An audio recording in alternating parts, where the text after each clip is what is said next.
तो हेलो दोस्तों, नमस्कार। कैसे हैं आप सभी दोस्तों। आज के इस वीडियो में हम एक्सरसाइज 5.1 को सॉल्व करने वाले हैं और इसके पहले के सभी चैप्टर हम सॉल्व कर चुके हैं, जिसका लिंक डिस्क्रिप्शन में मिल जाएगा, देखना ना भूलें।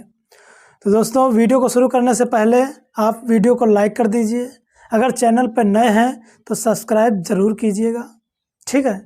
तो आइए हम आपको लेकर चलते हैं एक्सरसाइज पे। इसका प्रश्न पढ़ते हैं हम और फिर क्या करते हैं, सॉल्व करते हैं। पहला क्वेश्चन है कि निम्नलिखित स्थितियों में से किन स्थितियों में संबंध संख्याओं की सूची एपी है और क्यों है। तो एपी है और क्यों है, यानी अगर कोई भी श्रेणी एपी है, यानी एपी मतलब समांतर श्रेणी, अगर है या नहीं है तो उसके बारे में हमने डिटेल में समझा रखा है। इसका इंट्रोडक्शन पार्ट जरूर देखिएगा। इसके जस्ट पहले वाला पार्ट है, वो मैं अपलोड कर चुका हूँ, लिंक मिल जाएगा डिस्क्रिप्शन में, उसको ज़रूर देखिएगा। वहाँ से आप हर श्रेणी को आप पता कर सकते हैं कि ये श्रेणी समांतर श्रेणी है या नहीं है, ठीक है। तो आइए देखिएगा, नज़रें जमाए रखिएगा स्क्रीन पे, क्योंकि ऐसे में खतरा हो भी सकता है और नहीं भी। क्वेश्चन को रीड करते हैं, समझिएगा बेहतरीन अंदाज में।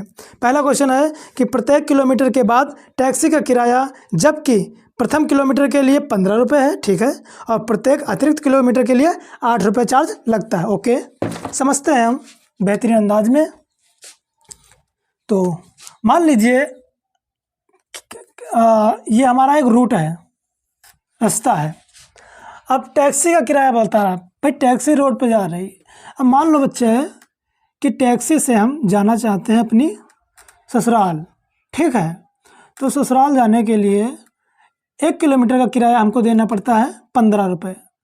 मान लो यहाँ से चलते हैं, ऑटो से जा रहे हैं, ऑटो से जाओगे ससुराल, तो ये आपका 15 रुपये किराया हो गया।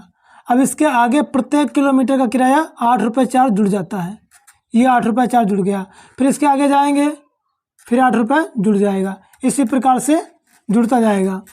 तो प्रथम किलोमीटर का जो किराया है वो 15 रुपये है।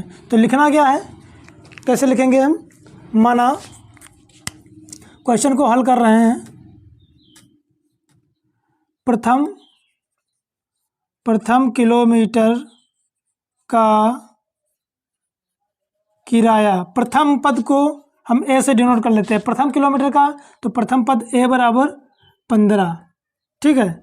अब द्वितीय पद का निकाल लो, द्वितीय किलोमीटर का किराया, तो ये द्वितीय किलोमीटर का किराया द्वितीय पद का काम करेगा, यानी A2 बराबर, अब यानी 1 किलोमीटर का किराया तो आपका 15 रुपये है। अब उसके आगे जैसे 1 किलोमीटर जाओगे उसका 8 रुपये जुड़ जाएगा, तो कितना हुआ 23। अब तृतीय किलोमीटर का किराया A3 बराबर, पहले दूसरे किलोमीटर पर पहुँचे थे तो यहाँ पर 23 रुपये था।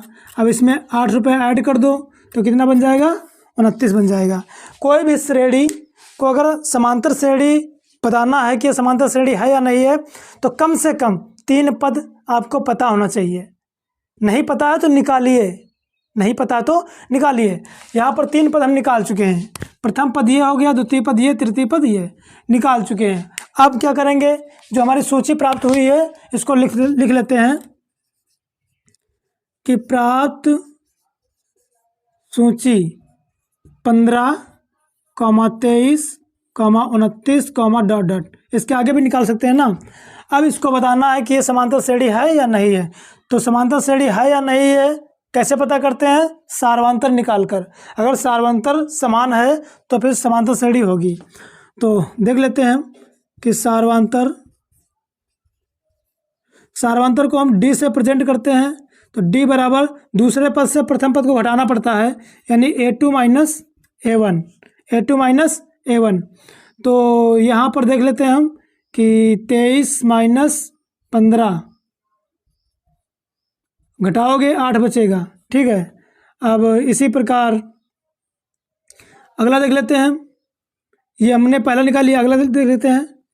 तो इसको D1 लिख लो, इसको D2 लिख लो, यानी A3 माइनस A2 बराबर, और A3 का मान है 29 माइनस 23 बराबर 8। तो D1 का मान जो आया है 8 आया है, D2 का मान भी 8 आया है, यानी सार्वंतर कैसा है, समान है। अगर सार्वंतर समान है तो फिर क्या, बोलो, समांतर श्रेणी होगा। चूंकि यहाँ सार्वंतर समान है, ठीक है, इसलिए प्राप्त सूची, सूची लिखो चाहे श्रेणी लिखो, प्राप्त सूची एक समांतर श्रेणी है। यही क्या है आपका आंसर प्यारा सा। तो मैं आशा करता हूँ ये समझ में क्वेश्चन आ गया होगा, क्योंकि मैंने बताया ही स्टाइलिश तरीके से है। तो वीडियो को लाइक कर दीजिए अगर अच्छा लगा है तो, और नए हैं चैनल पे तो सब्सक्राइब करना बिल्कुल भी ना भूलें।